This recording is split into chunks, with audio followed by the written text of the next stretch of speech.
இறைவன் சைவமா அசைவமா?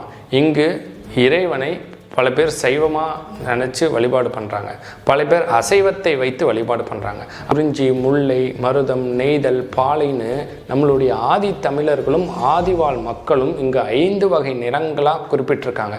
கடல் கடல் சார்ந்து, மண் மண் சார்ந்து, நிலம் நிலம் சார்ந்து, நீர் நீர் சார்ந்து, காடு காடு சார்ந்து.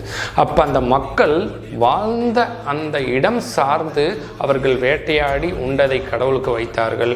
அதே போல் கடலில் போய் மீன் பிடித்து தான் உணவை உட்கொண்டவர்கள் மீனை வச்சாங்க.